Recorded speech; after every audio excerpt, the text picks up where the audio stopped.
प्यारे बाबा हमें समझाते हैं कि अब हमें संपूर्ण बनना है।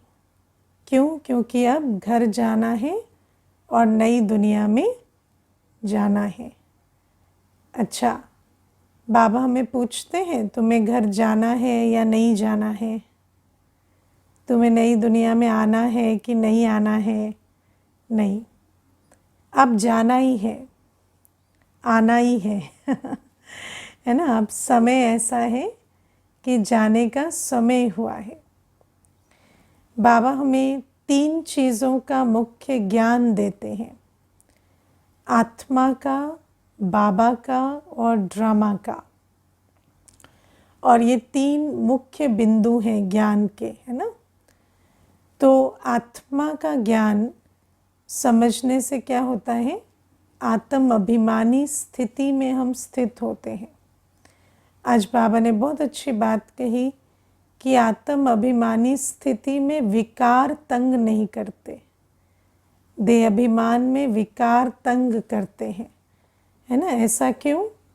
क्योंकि आप देखो कि 63 जन्म हमने जब पुरानी दुनिया में लिए, द्वापर युग से लेकर दुनिया जो है विकारी बनी, पतित बनी, और उस दुनिया में हमने कर्म किए, पुनर्जन्म लिए, तो उसके फल स्वरूप क्या हो गया है, आज ये शरीर और हमारे संस्कार दोनों पतित हो गए हैं, है ना। शरीर भी, कर्मेंद्रियां भी कैसी है, पतित हो गई हैं, और संस्कार भी जो हैं वो पतित हो गए हैं। मुझे एक बहन बताती थी कि उसको कुछ शरीर में तकलीफ़ थी, पेट में तकलीफ़ थी, तो डॉक्टर ने कहा कि आप बिल्कुल भी मिर्च या मसाले या नमक भी बहुत हल्का ना हो तो ना सही, ऐसा खाओ, है ना। तो मुझे कहती थी कि मेरा तो पेट ही रिजेक्ट कर देता है कहती थी कि मैं तो उसको देखती हूँ ना तो मेरी भूख ही मर जाती है। तो आप सोचो कि हमारा पूरा ये शरीर कैसा हो गया है। ये शरीर, इसकी हर कर्मेंद्री आज रावण के वश है। आज जो सतोप्रधान है वो देखकर मुख में पानी नहीं आता, लेकिन जो तमो भोजन है, रजो है ना, रजोगुणी तमोगुणी भोजन है, तो उसको देखकर मुख में पानी आता है। या आप देखो दृष्टि जो है उसको बाबा पर एकाग्र करना चाहे तो होती नहीं है, और जहाँ पर दृष्टि को नहीं भटकना चाहिए एकदम से दृष्टि देख लेती है ना। बाबा की मुरली सुनाई नहीं देती और किसी की उल्टी सुल्टी बात एकदम से सुन जाती है। दूसरे कमरे में भी बात कर रहे होंगे तो भी सुनाई दे जाती है ना। और मुझे एक बहन बहुत अच्छी बात कहती थी, कोई भी मेरी निंदा कर रहा हो ना, पता नहीं मेरे कान में पड़ ही जाता है तो मैं उसको कहती थी कि ये भी तो पापों का बोझ ही है ना कि कोई जब बुराई कर रहा है तभी उस समय पर हम वहाँ पहुँच जाते हैं या हमारे कान सुनते हैं। तो हमारी सारी इंद्रियां, आज आप शरीर की कर्मेंद्रियों को देखो, सब पतित है, विकारी है। हमारे संस्कार, स्वभाव विकारी है। तो इसीलिए बाबा हमें कहते हैं कि जब हम आत्म अभिमानी स्थिति में स्थित होते हैं, आत्म अभिमानी स्थिति माना मैं आत्मा इस देह और इसकी कर्मेंद्रियों से और अपने पुराने संस्कारों से भी बिल्कुल न्यारी हूँ। जब हम इस निश्चय के साथ बैठते हैं तो ये जो देह की कर्मेंद्रियों की जो खींच है पतित पने की तरफ, विकारों की तरफ, या जो हमारे पुराने संस्कार हमारे मन बुद्धि को आकर्षित करते हैं, या मन भी आप देखो जो हमारा मन पुराने थॉट पैटर्न्स जो विकारी है उसकी तरफ जाता है, या हमारी बुद्धि भटकती है, तो हम उन सारी इंद्रियों की आकर्षण से परे मैं आत्मा हूँ, इस निश्चय में जब बैठते हैं तो आत्मा की कंट्रोलिंग और रूलिंग पावर जो है वो फिर से इमर्ज होती है। जब आप अपने को ये निश्चय करके बैठते हैं ना कि मैं अपनी मन बुद्धि संस्कार की भी मालिक हूँ, मैं अपनी कर्मेंद्रियों की भी मालिक हूँ, इस शरीर की सारी इंद्रियों की मालिक हूँ, तो इस अधिकार से जब आप बैठते हैं और फिर आप समझते हैं कि हाँ, मन वही संकल्प करेगा जो मैं अलाउ करूँ, बुद्धि वही करे, वहाँ एकाग्र हो जो मैं निर्णय करूँ, या वो संस्कार इमर्ज हो जिसको मैंने परमिशन दी है, या आँख वो देखेगी जो मैंने तय किया। तो बाबा हमें कहते हैं इस आधार से जब हम अपने को आत्म अभिमानी स्थिति माना संपूर्ण रूलिंग पावर, कंट्रोलिंग पावर वाली स्थिति, और उस आत्म अभिमानी स्थिति में हमें विकारों की या पूरा देह की कर्मेंद्रियां हैं वो खींचती नहीं, और देह की कर्मेंद्रियां आज सारी विकारी हैं, तो इन विकारों की खींच से हम परे जा सकते हैं। तो ये पहली चीज़ जो बाबा हमें आत्म अभिमानी बनाते हैं। दूसरा, बाबा हमें परमात्म शक्ति, है ना, बाबा को जो है जैसा है जानकर बाबा को याद करने से हमारे विकर्म विनाश होते हैं, हम बाप समान मास्टर सागर बनते हैं, हमें सर्व संबंधों का स्नेह और रस अनुभव होता है ना, हमारी जितने भी अंदर जो भी मैल थी वो सारी साफ होती जाती, मृत्यु का भय निकलता है।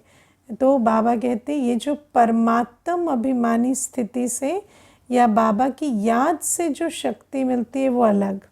आत्म अभिमानी स्थिति का अपना बल है, बाबा को जानकर बाबा को याद करने का अलग बल है, बाबा से संबंध में आकर आज्ञाकारी बनने का बल अलग है, क्योंकि बाबा के संबंध में आकर जब हम आज्ञाकारी बनते, हर कर्म श्रीमत पर करते, तो हम श्रेष्ठ मनुष्य से देवता बनते। लेकिन साथ ही साथ बाबा हमें ड्रामा का भी ज्ञान देते हैं, और ये ड्रामा का ज्ञान भी कोई छोटा ज्ञान नहीं है ना। और ये ड्रामा का ज्ञान जो है कि हम आदि से लेकर क्या क्या पार्ट बजाते आए, तो उसकी स्मृति भी हमें समर्थी देती है। और फिर ड्रामा का ज्ञान हमें कहता है कि अब ये हमारा 84वां जन्म है, अब हमें वापस जाना है और नई दुनिया में आना है। तो हमें क्या करना पड़ेगा, हमें अब बुद्धि योग इस पुरानी दुनिया से निकालना है, बेगर बनना है और प्रिंस बनने की तैयारी करनी है ना। ये ड्रामा का ज्ञान है। आप देखो जैसे दुनिया में हमें 24 घंटे की घड़ी का ज्ञान होता है ना। तो जब 11 बज जाते हैं, 12 बज जाते हैं, और अगर आपको पता है कि कल सुबह फिर आपको 5 बजे उठना है, जैसे दुनिया में भी, मैं ब्राह्मणों की बात नहीं कर रही, लेकिन जिन दुनिया में भी जिनको पता है कि मुझे कल 6 बजे उठना है या 5 बजे उठना है और फिर मुझे ऑफिस जाना है, तो वो व्यक्ति भी क्या करता है, 10-11 बजे भले उसके संकल्प रुक रहे हो या ना रुक रहे हो, है ना। कई बार ऐसा भी होता है कि संकल्प तो चलते चले जा रहे हैं या नींद जो है वो आ नहीं रही, लेकिन वो समय को देखता है और फिर सोचता है अभी नहीं सोए ना तो मुश्किल हो जाएगी, क्योंकि कल सुबह तो उठना ही पड़ेगा। तो वो सोच कर वो सोता है ना।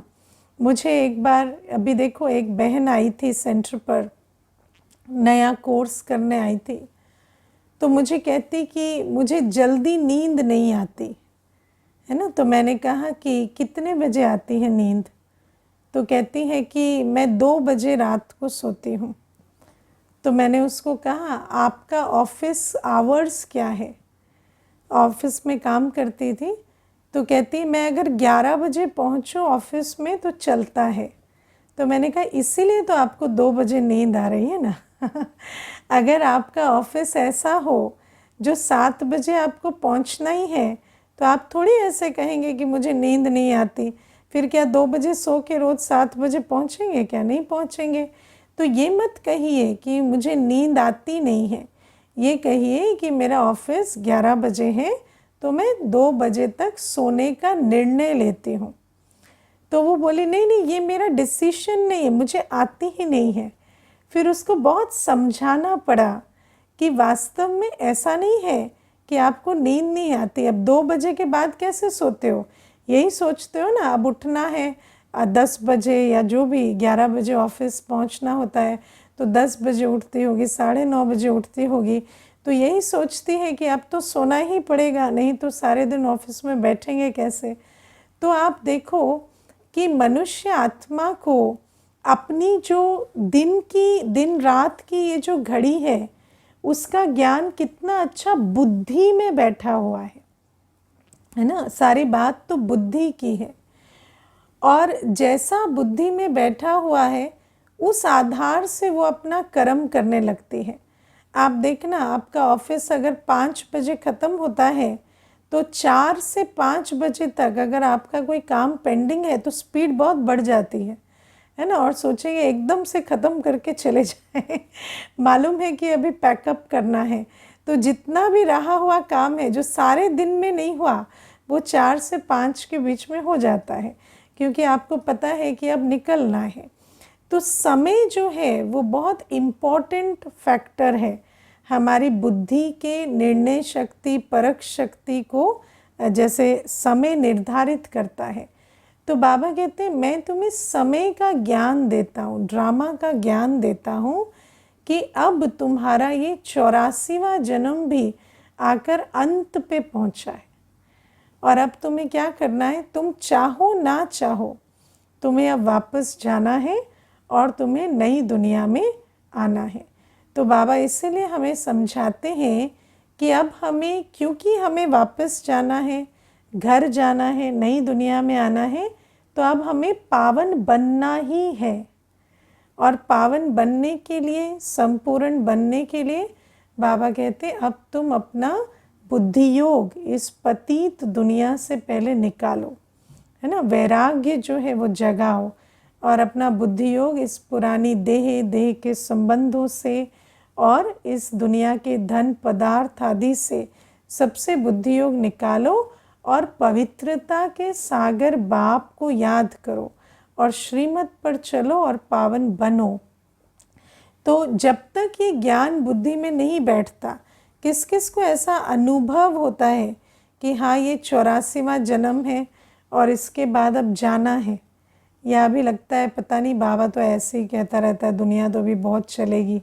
हाँ 84वां जन्म है ऐसा निश्चय होता है ना। जिनको निश्चय होता है वो पुरुषार्थ करेंगे। सारी बात है बुद्धि में बैठने की, निश्चय होने की, है ना। जैसे निश्चय हो जाएगा तो कर्म में दिखाई देता है निश्चय कि सच में अब लगन ये हो जाती कि अब हम कैसे पावन बने और घर जाएं, है ना। फिर यहाँ वहाँ की बातों में बुद्धि नहीं अटकती। इस पुरानी दुनिया का विस्तार तो कभी ख़त्म होता नहीं है, होता है क्या? ये दुनिया चक्कर टक्कर की दुनिया है। इसके चक्कर टक्कर में अगर आएंगे तो ये तो एंडलेस है।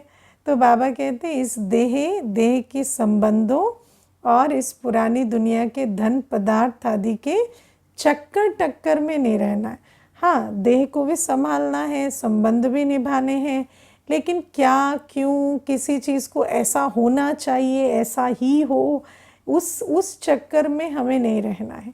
जो जैसा है उसके साथ हमें अपना ये जो समय है ये निकाल कर अपना पुरुषार्थ कर कर आगे बढ़ना है। तो ये जो है ये बाबा हमें समझाते हैं, और समय का ज्ञान तो बहुत ज़रूरी है। बाबा हमें समझाते हैं कि 2 युगों तक हम पवित्र रहें, फिर 2 युगों तक पतित बने, और अब जो है ये समय है पतित से पावन बनने का। तो अभी नहीं तो कभी नहीं। और फिर बाबा हमें ड्रामा का एक और बहुत अच्छा राज समझाते हैं। वो क्या? कि ये ड्रामा हूबहू रिपीट हो रहा है ना। और हम ये जो संगम युग है और हम बच्चे जो संगम युग में ये पार्ट बजा रहे हैं, या आज जो मुरली सुन रहे हैं, या बाबा जो हमें कह रहे हैं कि अब बुद्धि योग पुरानी दुनिया से निकालो, बेगर बनो, प्रिंस बनने का पुरुषार्थ करो, तो बाबा ये बातें हमें हर कल्प समझाते हैं और हम कल्प कल्प यही करते हैं। तो इसीलिए जब हम ड्रामा का ये राज भी बुद्धि में रखते हैं तो कैसा लगता है, नथिंग न्यू, क्या बड़ी बात है ना, हम तो यही करते हैं कल्प कल्प। तो जब कल्प कल्प किया है और ये ड्रामा हूबहू रिपीट हो रहा है और मेरा ही पार्ट है कल्प कल्प बाबा से श्रीमत लेकर नर से नारायण बनने का, तो जब ये बात बुद्धि में बैठ जाती है, ड्रामा के सारे राज बुद्धि में बैठते हैं, तो सब कुछ करते हुए भी बहुत लाइट रहते हैं, क्योंकि है क्या, नथिंग न्यू है, जो किया है वही रिपीट कर रहे हैं। तो आत्मा का ज्ञान, बाबा का ज्ञान, ड्रामा का ज्ञान अच्छी तरह बुद्धि में बिठाना है। और फिर आज प्यारे बाबा हमें कहते हैं कि दुनिया में अल्पकाल के चमत्कार दिखाने वाले बहुत होते हैं, है ना। आप भी देखते होंगे कई अल्पकाल के चमत्कार दिखाते हैं, कई ऐसे महात्माएं होते हैं, कई ऐसे साधु होते हैं जिनके बारे में हम सुनते हैं कि वो तो मन के संकल्प बता देते हैं, या उन्होंने ऐसा कोई चमत्कार दिखा दिया कि कितना भी, है ना, उनको भविष्य की नॉलेज है या पास्ट का बता दिया, या इस प्रकार की बातें कि भभूत निकाल दी हवा से, है ना, या जो बीज से पेड़ उगा दिया। ये बातें ऐसा नहीं है कि हमेशा हाथ की सफाई होती है, कई बार ऐसी शक्तियाँ भी होती हैं और देखने में भी आती हैं, पर वो क्यों आती हैं ये राज दुनिया में कोई नहीं जानते, है ना। बाबा हमें समझाते हैं ये राज कि आत्मा जब परमधाम से पहली बार आती है तो आत्मा अपनी सतोप्रधान स्थिति में होती है ना। और आप देखो, हम सब परमधाम निवासी आत्माएं धीरे धीरे धीरे धीरे स्टेज पर आते हैं। याद करो, जब आप आत्मा अपनी दैवी दुनिया में, स्वर्ग में पहली बार इस स्टेज पर आए थे तो आपकी अवस्था कैसी थी, कैसी थी? वो जादू दिखाने वालों से तो बहुत बड़ी जादू वाली अवस्था थी ना। आप तो अपने संकल्पों से बीज से पेड़ नहीं उगाते थे, आप अपने संकल्पों से पुष्पक विमान भी चलाते थे, आप अपने संकल्पों से सब कुछ करते थे, निर्विकारी जन्म होते थे, है ना। पवित्रता की शक्ति ऐसी थी कि निर्विकारी जन्म होते थे। सारी राज कारोबार बिना किसी देहाभिमान के, बिना किसी फोर्स से चलती थी, प्यार से चलती थी। आज आप देखो, मनुष्य को कह दो कि प्यार से एक घर चला लो तो क्या कहते हैं, आप चला लो हम देख लेंगे, है ना। कहते इन बच्चों को आप संभाल लो प्यार से, हम भी देख लेंगे आप में कितना प्यार है ना। तो आप सोचो कि आज मनुष्य ये भी नहीं सोच सकता कि घर में 4 बच्चे हैं तो उनको प्यार से चला लें, लेकिन पूरा विश्व, राज्य, कारोबार सब कुछ प्यार से चलता था, प्यार और सम्मान से। वहाँ और कोई पनिशमेंट, फोर्स, किसी भी चीज़ की आवश्यकता नहीं थी। आप सोच सकते हो अगर आज पुलिस, कोर्ट सब हटा दी जाए, है ना, तो क्या होगा? दुनिया में क्या ऐसा सोच भी सकते हैं आज कि किसी को कोई पनिशमेंट ना मिले, कोई गलत काम करे और उसको कोई भी कहने वाला ना हो, कोई चालान ना कटे, कोई सज़ा ना हो, तो दुनिया में आज क्या हो जाए, है ना। अभी भी आप देखो, कुछ ऐसे भी क्राइम्स हैं जिनकी सज़ा नहीं है, तो वो क्राइम जैसे बढ़ते चले जाते हैं, है ना। जैसे साइबर क्राइम धीरे धीरे वो सज़ा के दायरे में आया, पहले नहीं था। तो उस समय पर कितना वो साइबर क्राइम कितना करने की मनुष्य जो है वो तत्पर रहता था। तो बाबा हमें कहते हैं कि सारी कारोबार, चाहे कितनी भी, चाहे वो छोटी व्यवस्था हो, बड़ी व्यवस्था हो, वो सब कुछ आत्मिक शक्ति से, पवित्रता के बल से स्नेह की शक्ति से चलती थी सतयुग में, 2 युगों तक ऐसे कारोबार चली। ये क्या है? ये तो बहुत बड़ा जादू है ना। तो पवित्रता की शक्ति कितनी बड़ी शक्ति है। फिर आप सोचो, द्वापर युग से जब धर्म पिताएं आए तो उन्होंने जो धर्म स्थापन किए, आज जो इतने बड़े बड़े धर्म हैं, जो आज धारणा ना होते हुए भी व्यक्ति कहता है मैं क्रिश्चियन हूँ, मैं हिंदू हूँ, मैं मुस्लिम हूँ, है ना, मैं सन्यासी हूँ या मैं सिख हूँ। तो वो जो धर्म की स्थापना वो किन्होंने की? वो धर्म स्थापकों ने की। किस बल से वो स्थापना की? प्योरिटी के बल से, है ना। वो जो आत्माएं द्वापर युग से पहली बार उतरी तो उनके अंदर इतनी ताकत द्वापर युग में भी थी। अब आप देखो, जैसे जैसे समय नीचे आता है तो आत्माएं जो परमधाम से डायरेक्ट भी आ रही हैं, उनकी भी फर्स्ट जन्म की ताकत कम कम कम होती जाती है। लेकिन फिर भी जो आत्मा फर्स्ट जन्म में आती है उसमें ताकत होती है।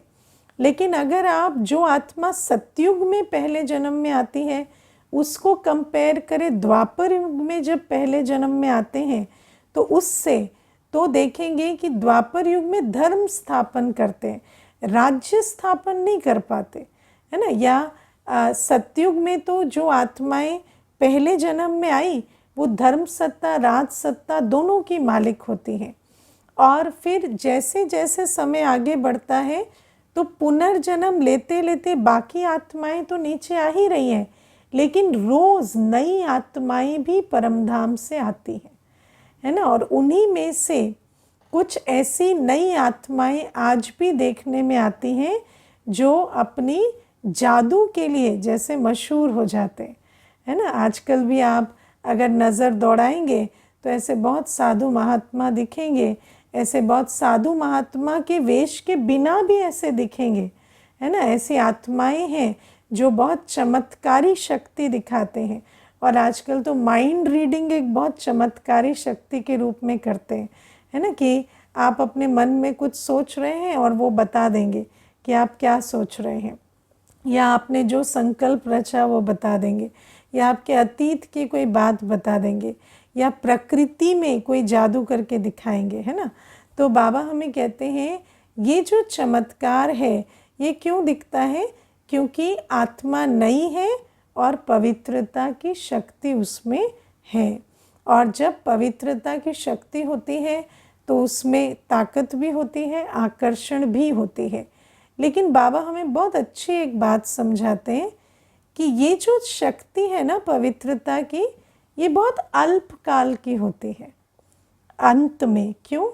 क्योंकि एक ही जन्म में उस आत्मा को सतो रजो तमो से पास होना है। एक ही जन्म में, जैसे हम सतो रजो तमो से पास होने में हमने कितना समय लगाया? 84 जन्म। और वो आत्मा एक ही जन्म में सतो रजो तमो की स्टेज पार करेगी। तो आप विचार करो कि एक ही जन्म में आप उसकी जादुई शक्ति भी देखेंगे और फिर उसका पूरा पतित स्वरूप भी इसी जन्म में दिखेगा।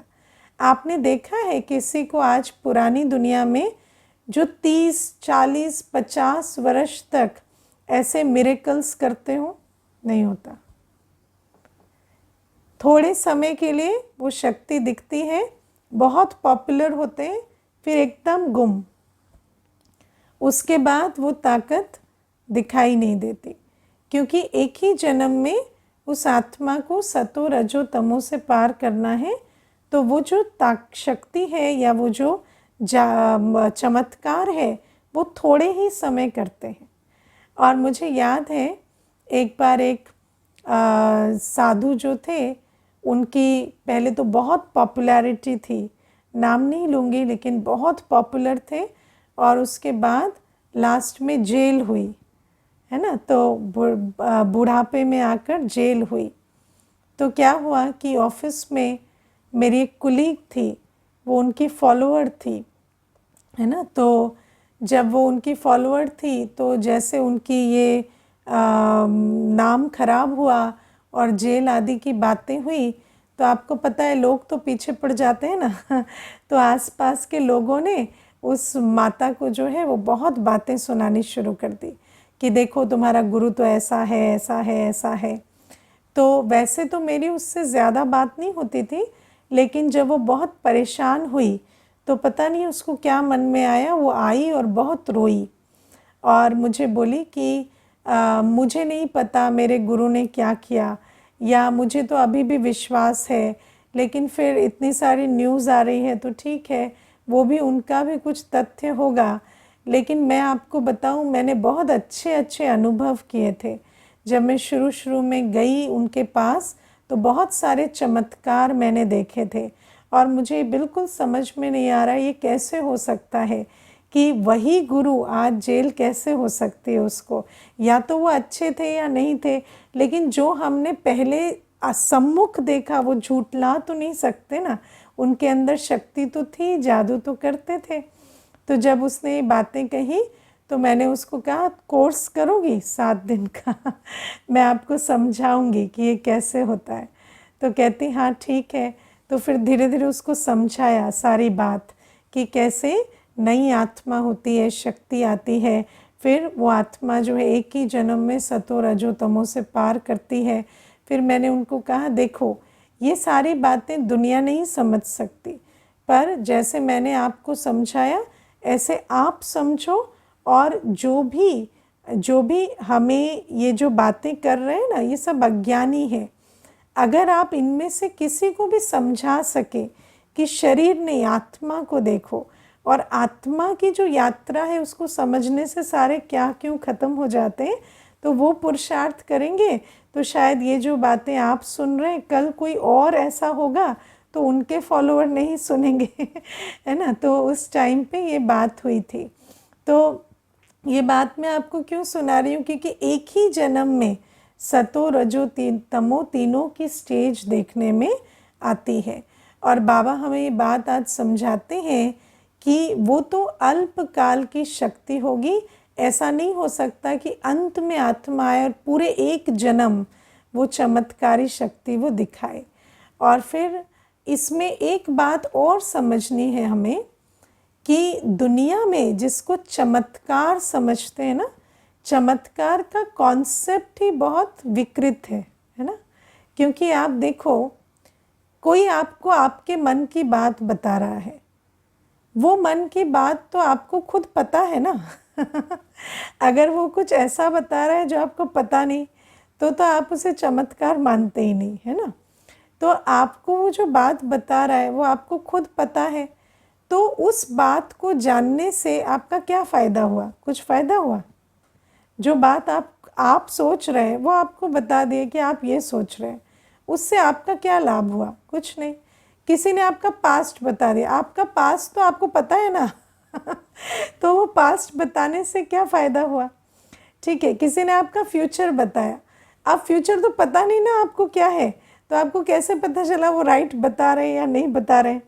तो बाबा हमें ये बात समझाते हैं कि दुनिया में जितने भी चमत्कार दिखाते हैं ना उसका कोई फ़ायदा नहीं है। आपने बीज से फूल उगा दिया, अरे वो तो वैसे भी प्रकृति उगा देती, उसमें आप अपनी आत्मिक शक्ति इतनी खर्च क्यों कर रहे हैं? तो इसमें मैं आपको एक बात बताती हूँ। एक बार रामकृष्ण परमहंस की बात आती है कि रामकृष्ण परमहंस के पास एक शिष्य गए और उन्होंने कहा कि गुरुजी मैंने तो ऐसी शक्ति प्राप्त की है जो आप सुनेंगे तो खुशी हो जाएंगे। तो उन्होंने कहा बताओ क्या शक्ति है? तो कहते चलिए मेरे साथ बाहर। और उसने कहा मैंने कई वर्षों तपस्या कर कर सिद्धि प्राप्त की है कि मैं पानी पर चल सकता हूँ। ठीक है। और उसने पानी पर चल कर दिखाया। तो रामकृष्ण परमहंस ने उसे कहा कि क्यों इतने सालों की तपस्या अपनी बर्बाद की, 10 पैसे नाविक को दे देते तो वो ले आता ना तो आप सोचो कि जो काम 10 पैसे नाविक को देने से हो जाता है उसके लिए हमें तपस्या करने की ज़रूरत नहीं है। जो काम प्रकृति की शक्ति से हो सकता है उसके लिए हमें आत्मिक शक्ति खर्च करने की ज़रूरत नहीं है। इसीलिए बाबा आज हमें समझाते हैं कि सच्ची सिद्धि कौन सी है। ये जो सिद्धि दुनिया में कही जाती है, ये कोई सिद्धि नहीं है, ये तो अल्पकाल की एक बात है, जो एंटरटेनमेंट है। लेकिन सच्ची सिद्धि क्या है, जो बाबा हमें देते हैं कि हम आत्मा जब आत्मिक स्थिति में स्थित होकर बाबा की याद में किसी को दृष्टि देते हैं या वाणी से परिचय देते हैं, तो वो आत्मा भी अपने चमकते सितारे स्वरूप में, अपने भाग्यवान सितारे की स्मृति में स्थित हो जाती है। तो बाबा हमें कहते हैं ये बड़ा चमत्कार है, क्योंकि आत्मिक शक्ति और बाबा की याद की शक्ति तो बहुत बड़ी ताकत है। और अगर हम अपनी दृष्टि से, वाणी से किसी आत्मा को आत्मिक स्वरूप में बाबा की याद में स्थित कर सकते हैं, तो इसे कहेंगे सच्ची यथार्थ सिद्धि। और बाबा कहते ये सिद्धि कोई अल्पकाल की नहीं है, ये तो पूरे संगम युग हमारे पास ये सिद्धि रहती, और फिर हम ऐसी दुनिया में चले जाते जहाँ इस सिद्धि की ज़रूरत भी नहीं होती। और मैं आपको इसमें एक जो यज्ञ की हिस्ट्री की बात बताती हूँ कि एक बार जानकी दादी जी और एक कोई व्यक्ति थे जो इस प्रकार की दुनिया की सिद्धि रखते थे, वो दोनों एक ही मंच पर बैठे थे। तो वो जो दूसरा व्यक्ति था, उसने अपनी ताकत दिखाई और उसने एक बीज से एक, है ना, प्लांट निकला ऐसा देख देख कर वो सिद्धि अपनी प्रदर्शित की। और फिर जानकी दादी जी की तरफ सब देख रहे थे कि ये जो कहते हैं कि इनके पास परमात्मा शक्ति है, ये ऐसा क्या सिद्धि का प्रदर्शन करेंगे। तो दादी ने बहुत प्यार से कहा कि हम योग कराएंगे सबको दृष्टि देते हुए। और सारा हॉल जो था वो सभी योग में बैठे, और दादी ने बाबा की याद में दृष्टि देते हुए सबको योग कराया। और वहाँ मौजूद हर एक आत्मा को आत्मिक स्थिति की अनुभूति हुई, बाबा की उपस्थिति की अनुभूति हुई, और वो अनुपम जो शांति सुख का अनुभव जो उन्होंने इस जन्म में कभी नहीं किया, वो हुआ।